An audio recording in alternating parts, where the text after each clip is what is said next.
E aí, pessoal, estamos aqui mais uma terça-feira, 17h30. Sou Camila Oliveira e a gente tem uma participação hoje mais que especial do nosso tão querido vereador Carlão e que também é o presidente da Câmara. Muito obrigada por aceitar nosso convite, obrigada por estar aqui, Carlão. Obrigado, Camila, obrigado a toda a família aqui do Jornal O Estado, né? É um prazer imenso estar aqui falando com você e para mim é inédito, né? A gente fazer esse tipo de bate-papo, mas estou à disposição. Não, vamos conversar bem informal aqui o negócio, nada de solenidades de Câmara Municipal. Isso é muito bom. Carlão, eu quero ouvir a história. Esse podcast é para ouvir histórias. Então eu quero ouvir como era o Carlão antes dele ser essa figura pública, essa figura que todo mundo conhece. Olha, eu vim de Pedro Gomes para cá na década de 80 e já morei no Monte Castelo ali de janeiro a dezembro. Em dezembro nós mudamos para Nova Lima, em 80 mesmo. E lá eu comecei a militar no movimento de jovem, né? E depois eu fui vender livros no Brasil, viajei vários estados no Brasil vendendo livros, fiquei afastado uns 5 anos da comunidade. E na minha volta, em 88, eu disputei a Associação de Moradores lá, do antigo corredor de Nova Lima. E ali me motivei a fazer política. Na época, o seu Lúdio foi o prefeito nomeado pelo ex-governador Wilson Barbosa Martins. Ele foi nomeado para ser prefeito de Campo Grande e depois ele foi eleito com voto direto à eleição que ele disputou com o Plínio Barbosa Martins. E aí eu comecei a fazer movimento comunitário das favelas, ir em congressos em vários estados do Brasil e aqui militando na UCAF, na CRF e também na FAMENS. E trabalhei com alguns vereadores, na época trabalhei com o Dr. Leon, com o Zé Oliva, trabalhei com o Chico Maia, trabalhei com o Dr. Antônio Braga e depois com a dona Tereza Nami e Edmar Neto. E em 2008 foi quando eu disputei a minha primeira eleição. Então eu militei muito nesse movimento comunitário. Fui assessor também da Câmara.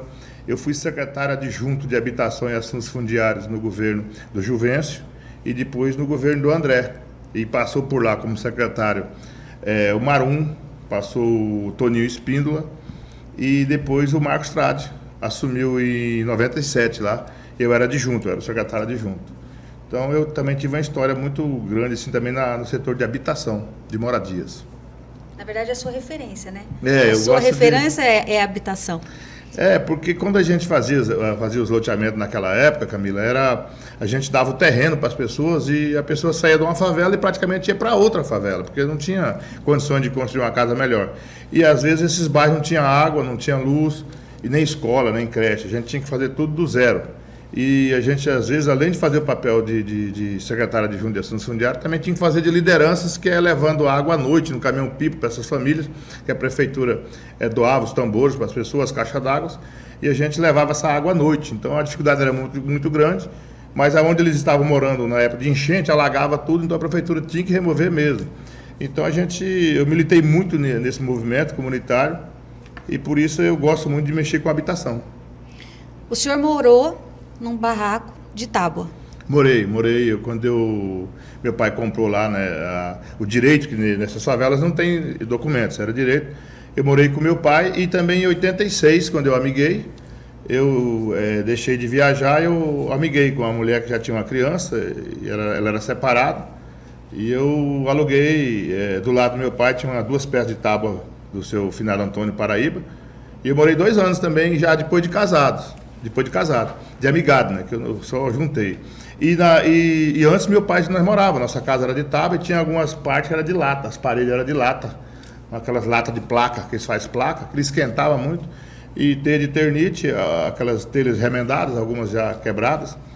E eu tive essa experiência, quando viemos para cá, eu vim trabalhar de servente de pedreiro, meu pai aposentado, ganhava o salário mínimo, a minha madrasta não ganhava nada, e meu pai tinha comigo 5 filhos ali, né, que veio 4 com ele, desse casamento, o último dele, e eu vim junto com ele numa Kombi, e a gente morava ali no Nova Lima, no corredor do Nova Lima ali.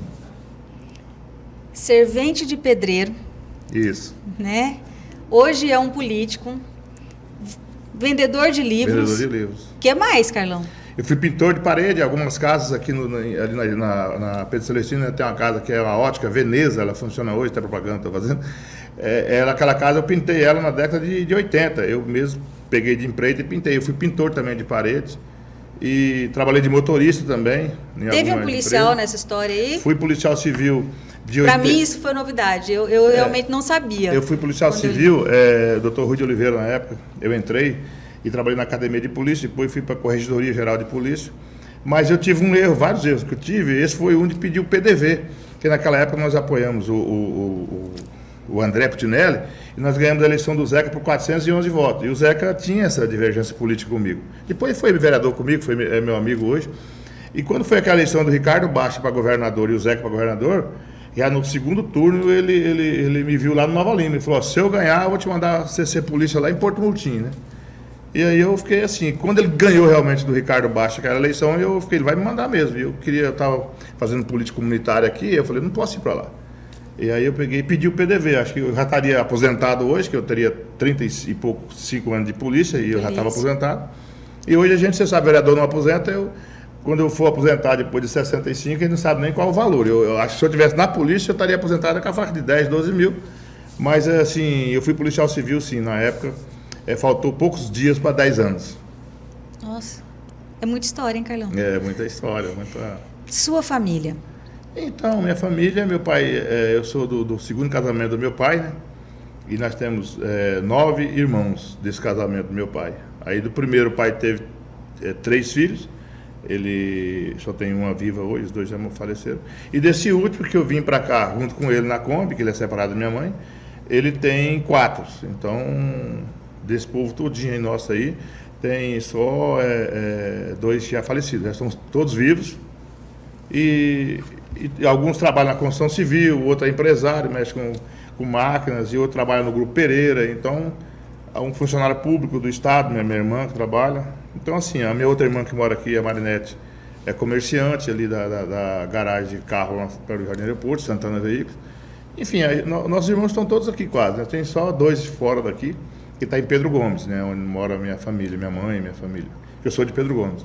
Mas, assim, e eu sou pai também de 3 filhos. Eu tenho a Ariane, que era quando eu era solteiro, que ela tem há 38 anos. E tem também a Daiane, que é dentista, trabalha, que é do casamento desse que eu tenho com a Renilda, ela é de 88, tem 35 anos. E o César, que é engenheiro elétrico da Águas Guariroba, também tem 15 anos trabalhando na água. E ele é casado também com a engenheira civil. São os 3 filhos que eu tenho. E quando eu amiguei com a Renilda, ela tinha um menino também, que é o Wanderson. Então, nem o meu primeiro filho, a minha primeira filha Ariane, nem o primeiro filho dela não estudaram, porque eles casaram muito cedo. O Wander amigou com 16 anos, né? Então, tem a neta da Renilda, que é minha também, a Rafaela, tem quase 25 anos. Então, ele tem 40 e uma filha de 25, praticamente. Então, ele amigou muito cedo, não quis estudar, que é o filho dela com o primeiro casamento dela. E a Ariane, que é uma filha que eu tive, não cheguei nem a casar, mas arrumei nessas festas aí, ela também não quis estudar. Mas ela trabalha, o marido dela trabalha e mora no Jardim Aeroporto. Eu te perguntaria como foi que o senhor inseriu, como foi que o senhor entrou nessa vida pública de política, mas foi uma consequência da sua vida, na verdade. Acho que não foi nenhuma busca, foi uma consequência. Você se viu envolvido? Foi. Eu militei muito no Nova Lima, no corredor Nova Lima, um pessoal muito pobre. Hoje em dia tem estado de Pax, antigamente a pessoa morria, não tinha como enterrar, a família não tinha como enterrar. E eu, como líder ali, jovem ainda, eu saía nas casas pedindo ajuda de R$1, R$2 naquela época, cruzeiro. E a gente fazia o evento, levava o grupo jovem lá da região nossa para Ilha Solteira, para a gente passar um final de semana em Ilha Solteira. Então eu fazia festas, alocava o ônibus, eu fazia jogo de futebol em Rio Verde, nós íamos para Sete Quedas. Então, assim, sempre eu tive uma liderança com os jovens lá da comunidade.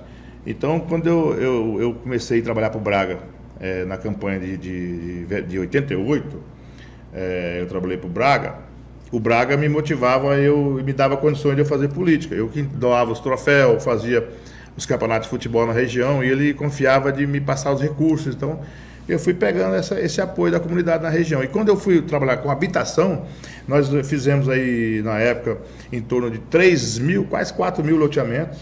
Foi a primeira Secretaria de Habitação? A primeira Secretaria de Habitação é subsidiária do país. Quem criou, foi criado por o seu Lúcio em 85. Depois, eu trabalhei no programa de desfavelamento do governador Pedro Pedrocian, quando o Paulo Correia era secretário de Habitação e tinha CDHU em 93, 94, nós fizemos o Talismã, 421 casa, Nascente Segredo 244, fizemos Dalva de Oliveira, Jardim das Meninas. Então naquela época eu já tinha a coordenação dos cadastros das famílias que iam ocupar as casas. Então assim, eu tive muito acesso a famílias que mexiam com habitação, né? Então eu tive essa oportunidade. Aí eu me vi em 2000, me deu uma vontade de sair candidato a vereador, em 2000. Estava numa chapa que estava Paulo Schiuff, saiu o candidato Paulo Schiuff, saiu Jorge Martins, o Bluma e o Saraiva. Eles me chamaram para sair naquele grupo.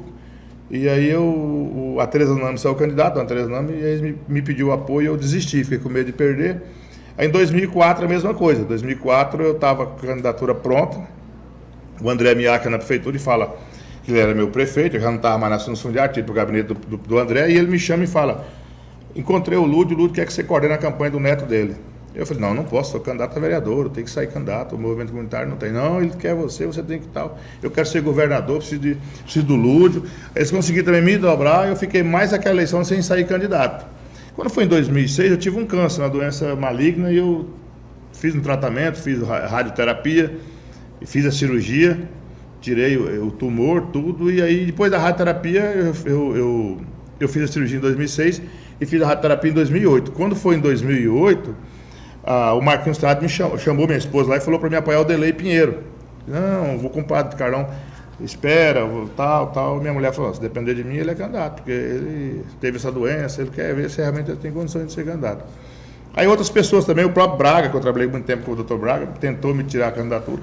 Eu falei, já desisti em 2000, desisti em 2004, em 2008 agora não vou desistir não. Aí eu saí candidato, sem estrutura, não tinha nem comitê. A gente não tinha comitê, a gente não tinha coordenador de campanha. A gente tinha voto e tinha amizade. Eu saí e fui o terceiro mais votado. Naquela eleição foi o Bernal primeiro, Paulo Schiuff em segundo, Bernal com 13 mil, Paulo Schiuff com 10 mil, e eu fui o terceiro mais votado com 8.473. Foi onde eu comecei. Aí eu estou até hoje no mandato, estou no quarto mandato. E nesse quarto mandato eu consegui chegar à presidência da Câmara, pela ajuda do ex-prefeito Marquinhos Trado, que a gente tinha um compromisso, e ele me falou que se ele fosse reeleito ele me apoiaria. O PSDB tinha querendo reconduzir o João Rocha, ou lançar o João César Mato Grosso, e o Marquinhos firmou os votos comigo, e eu tinha um pouco de voto também. Eu fui eleito e reeleito em seguida para mais 2 anos. Então até o final do ano que vem, se Deus nos permitir, a gente vai estar como presidente do Legislativo aí. E se Deus abençoar, a gente vai ver se sai candidato à reeleição ou não. Isso é uma história que eu vou pensar lá na frente. Carlão, uma pessoa que morou num barracão de tábua e lata, poder fazer tanto por tanta gente, ainda mais dentro desse setor, habitação, barracão, o que o senhor sente com isso? O maior presente que Deus me deu foi quando eu curei aquele câncer, né, que eu tive, né? E eu, assim, quando lá no nosso bairro, que chovia, tinha muitas famílias que alagavam as casas deles. Então era meia-noite, a chuva forte, e eu ficava acordado, eu ia lá para as casas do pessoal, ajudar eles a tirar água dentro da casa. Então, assim, eu sempre me preocupei com a situação das pessoas. Então eu gosto de ajudar as pessoas. Uma das pessoas que me motivou a entrar na política foi o seu Lúdio. Apesar de ser um latifundiário, ele era uma pessoa ele era um prefeito, ele era um político que investia nas pessoas. Ele não fazia grandes obras, ele não mudou a nossa cidade para a metrópole, mas ele fazia um atendimento, ele levou creche onde nunca sonhava ter creche. Então eu acho assim, o que me deixa mais gratificante é eu poder ajudar as pessoas. Quando eu consigo tirar uma pessoa do corredor de um posto de saúde, consigo pedir através das nossas amizades, ele para um leito de hospital, acabei de conseguir uma agora, a família fica contente. Se essa pessoa der alta daqui uma semana, 10 dias, a pessoa fica gratificada com você, por você ter ajudado o pai dela sair de um posto de saúde sem nenhuma estrutura, para um outro hospital onde tem ali a UTI, essas coisas. Então, o político, ele tem que, além de fazer a parte que compete ao político, de legislar, fiscalizar e reivindicar, que é o papel do legislador, a gente tem que fazer filantropia, a gente tem que ajudar o próximo. A dor que sente uma pessoa, que sente um animal, acho que quando eu consigo ajudar, eu fico contente. Então, para mim, não é tão ser presidente da Câmara. Eu, às vezes, vou em lugar 10 vezes, na 11ª que o pessoal vai saber que eu sou vereador e vai saber que eu sou presidente da Câmara. Eu não gosto de me mostrar. Mas só de eu ajudar as pessoas já me gratifica muito. E o presente que eu mais tenho não é nem o mandato. O mandato Deus me deu, mas sobre me dar minha saúde de volta. Porque naquela época, quando a pessoa teve essa doença, muitos já morreram com a própria doença. E eu consegui salvar, eu tô curado desse câncer. Então, para mim, eu quero continuar trabalhando. Eu, como mandato, ou como secretário, ou como alguma coisa, a gente tem que continuar trabalhando e ajudando as pessoas. Quem o senhor tem como referência de vida? Olha, eu tenho, hoje ele não está entre nós mais, duas pessoas que me deu, que tem referência, são várias, mas duas são espetacular. Eu conversava com eles muito tempo. Uma primeira é meu pai, Sebastião Pereira Borges, que me motivou, me ensinava as coisas boas, e a outra é o deputado Nelson Trades. Eu trabalhei 16 anos com o deputado Nelson Trades, e ele era uma pessoa culta, uma pessoa que tinha várias faculdades, político de vários mandatos, mas quando eu conversava com ele, a gente conversava mais de 40 minutos. A gente viajava junto, e ele sempre me aconselhava as coisas boas, e o jeito de fazer política, né? E naquele jeito extrovertido dele, brincalhão, mas ele era um cara me ensinava a fazer as coisas corretas. Então eu aprendi muito com ele na parte política. E de família, meu pai, que meu pai, ele apesar de ter 3 casamentos, eu nunca vi uma pessoa na porta da casa dele desaforando ele ou xingando ele, porque ele tinha comprado um negócio e não tinha pago. Meu pai era muito honesto, meu pai era muito correto. Meu pai era daquele sistema que ele não tomava banho pelado na frente de filho, ele tinha uma postura diferenciada. Então, meu pai, assim, ele nos ensinou muito isso, eu também tenho isso. A cultura do meu pai é a cultura que eu tenho hoje, que é sanfona, violão, música sertaneja antiga, e ele preservar o meio ambiente. Meu pai era uma pessoa que preservava o meio ambiente, nossa chácara era bem preservada, ele plantava muito, meu pai chupava uma laranja e plantava a semente no chão, a mesma semente que ele chupava ele já plantava. Então, e nossa chácara tinha, nós fazia rapadura, nós tinha cafezal, nós tinha canavial, nós tinha mandiocal, nós plantava de tudo. Meu pai era uma pessoa que era porco, nós tínhamos muito, galinha, nós tínhamos mais de 200 galinhas, então meu pai era farturento, a pessoa não era miserável. Eu tenho ele assim como espelho. E politicamente o doutor Nelson Trades. Eu já ouvi de colegas do senhor, de outros vereadores, a seguinte frase: não, o Carlão para nós é um paizão. O que o senhor sente ouvir? Porque são colegas, alguns são mais amigos, aqueles que são mais próximos, e daqui um pouco terá oposição ou não, é natural que isso aconteça, mas esse vínculo, essa visão que os colegas têm do senhor, de realmente ser um paizão. Eu procuro ajudar todos, né? Agora mesmo até eu estava reunido hoje lá, questão, você é gestora também, eu estou com a folha no teto, não posso dar aumento, nem posso nomear. Aí eu tenho, o controlador hoje me chamou lá e falou que eu vou ter que baixar um pouco, então eu vou ter que tirar um pouco de quem está com a gordura, quem tem gordura, você não pode tirar de quem não tem gordura. Mas quando eu posso, eu ajudo. Hoje mesmo o Ronilson me pediu lá uma estrutura para fazer um evento lá, eu já arrumei. Então a gente tem que ajudar o vereador a fazer um bom mandato. O Ayrton Araújo hoje falou algumas coisas que eu achei que não estava correta, eu vou chamar ele para conversar. Porque a experiência faz com que você oriente também os vereadores. Porque uma coisa é você jogar para a plateia, outra coisa é você fazer a coisa correta, pensar no grupo. Então eu penso no grupo. Eu poderia muito bem pensar em mim, e eu estou bem e os outros se dando. Não, eu acho que nós temos que ajudar todos, acho que a casa existe, nós temos que ajudar o Ronilson nisso, temos que ajudar o William nisso, o Otávio nisso, o Pitu nisso, todos os vereadores lá que tem, o próprio Vila Santos, que os caras que falam que é a oposição, o Tabosa, me dou muito bem com o Tabosa. O André é muito forte, tem várias faculdades, eu me dou muito bem. O mais importante é se você se dá respeito para ser respeitado. Então, quando na sessão, a gente é uma pessoa, durante o período da sessão ordinária da Câmara. E se eu presidir uma audiência pública, se eu presidir uma sessão, qualquer sessão que eu presidir, ali eu sou diferente. Não é quer dizer que eu vou mudar, eu não mudo o meu caráter. Mas a brincadeira eu não permito que a pessoa tenha excesso. Se é 2 minutos para ele, é 2 para você, que é meu amigo. Não pode você, que é minha amiga, ter 5 minutos e ele, que é a oposição, falar só 1,5. Então não existe. Acho que nós temos que ter ali o regimento interno e nós somos escravos do regimento. Nós temos que cumprir o regimento.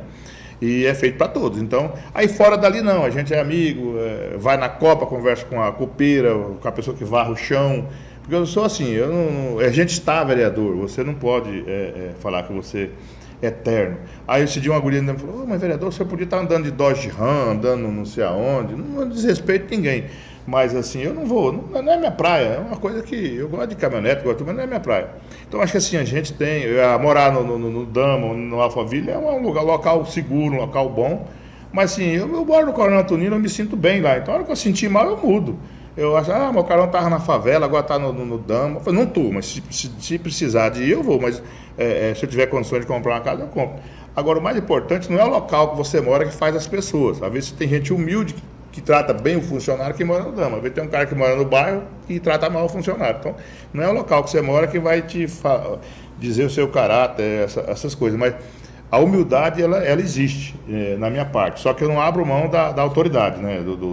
Não sou muito autoritário, mas eu sou a questão de comando, por exemplo. Ontem mesmo eu tive uma reclamação que tem vários assessores meus pedindo lá as coisas na Águas Guariroba. Então a moça me falou, qual que eu vou atender? Tem vários. Já fui, cancelei todos.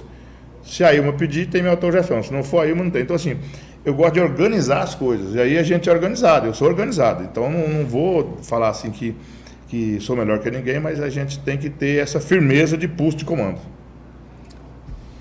Agora, sinceriza comigo, Carlão. Onde é que o senhor vê o Carlão daqui a 10 anos?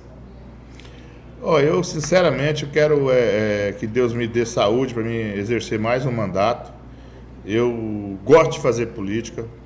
Eu vou disputar essa eleição ano que vem. Muitos me querem de vice, 2 lados me querem de vice. Mas Deus vai mostrar o lugar para que lado que eu vou. Se é disputar para prefeito, se é disputar para vice, se é vereador. Mas uma coisa que Deus me dê saúde, me dê essa força que eu tenho ainda hoje, eu vou disputar a eleição da Câmara Federal. Então eu tenho vontade de representar Mato Grosso do Sul lá em Brasília. Eu não tenho vontade de ser deputado estadual. Prefeito também, eu não tenho mais aquele pique assim de estar discutindo alguns temas com pessoas que têm muito e quer mais. Eu tenho que brigar pelas que não têm nada. Então eu acho que no parlamento eu consigo ajudar muito mais o meu estado. Então eu me vejo assim, sincerizar, igual você me falou aí, de estar na Câmara Federal. Mas o futuro a Deus pertence, é minha vontade. E eu procuro assim que ajudar as pessoas, procuro estar bem com Deus, para Deus também me contemplar com as minhas vontades, né? Agora, eu tenho que fazer por onde também as minhas vontades acontecer. Para mim poder ter um bom emprego, eu tenho que estudar. Para mim ter um mandato de deputado federal, eu tenho que melhorar em muitas coisas, tenho que trabalhar bem.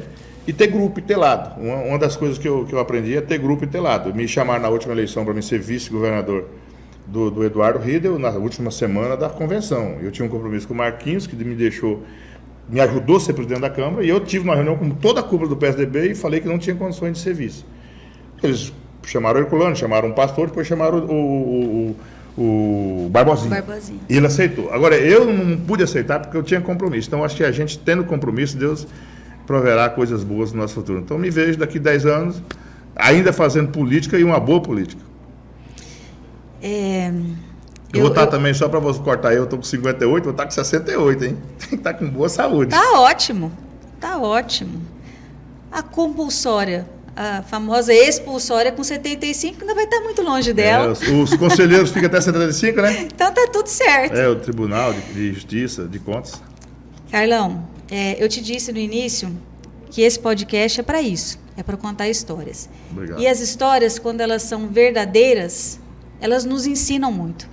Então, Obrigado. eu quero que o senhor saiba que o senhor realmente é um espelho para muita gente. O senhor ensina muita gente, e ensina a mim. Obrigado. No meu outro lado do trabalho, eu aprendo muito com o senhor. A gente aprende com boas histórias. E ainda mais quando elas são assim, sinceras e verdadeiras. Desejo. Então, o sucesso ainda, o senhor vai caminhar muito nesse percurso. Eu agradeço demais a sua visita e te desejo tudo de melhor que uma pessoa pode ter. Para mim, eu fico emocionado até porque você é a pessoa que eu vi aqui na administração do Marquinhos, eu não te conhecia. E aí é uma coisa que o próprio Tabosa fala também muito, que você é uma pessoa muito correta. Então, na política isso está raro. E você é muito organizada, muito correta, competente. E isso é muito bom no serviço público, é o que falta no serviço público. Então, quero aqui agradecer a oportunidade de estar no seu programa. Eu acho que com certeza vai ser um programa de muito sucesso. Você é uma pessoa muito competente e tem muitas amizades. E eu quero aqui agradecer o convite, não esperava um convite que eu, apesar de ser hoje presidente da Câmara, mas você tem outras autoridades para ser chamada, né? E eu vim aqui para contar um pouco da minha história. É uma história que realmente é verdadeira e que muitas pessoas também têm a mesma história, que são uma história que cada um tem a sua, né? Então, quero agradecer, muito obrigado. Não sei se já está encerrando. Obrigada. Mas eu quero agradecer essa oportunidade, até para mim conversar com as pessoas, porque eu sei que vai ter muita audiência isso aqui, muitas pessoas, milhares de pessoas vão ver esse bate-papo e vai saber um pouco de mim. Porque eu tinha, assim, o pensamento do Zeca diferente do Zeca do PT. Quando eu conheci o Zeca, fui vereador comigo, eu vi que ele é totalmente diferente. É um cara humano, muito gente boa. Então, o doutor Lívio, ele me falou que o Lívio é muito sincero, um cara honesto, o diretor do hospital aí. Ele me falou, cara, quando eu vi você na TV, eu não gostava nem de olhar na sua cara. Então, assim, você mostra ser uma pessoa e pessoalmente você é diferente. Você é um cara humano, você é gente boa. Hoje é um dos melhores amigos que eu tenho. E ele disse que na televisão, quando ele me via, ele nem gostava. Então a aparência às vezes se engana. Então é igual eu tenho assim, muitas pessoas acham que eu sou muito turrão, muito grosso, que nunca conviveu. Quando convive assim, as pessoas acabam gostando. Então, muito obrigado e conte comigo sempre. Obrigada, muito obrigada. Obrigada pelos elogios. É por isso que o nome é esse, que é a minha cara. E é a cara de todo mundo que vai sentar aqui. É a cara do senhor. É porque obrigado. O senhor é uma pessoa especial, porque o senhor combina com um tema que a gente fez questão de te chamar. Muito, muito, muito obrigada. Que Deus abençoe a sua vida e sua continuidade dos capítulos da sua história, que ainda tem muito para ser contada. Obrigada, amém. gente. Amém. Pessoal, um grande beijo para vocês. A gente espera vocês aqui na próxima terça-feira, às 5h30 da tarde, com uma outra pessoa, com uma outra história muito especial para ser contada para todo mundo. Um beijo, até a próxima.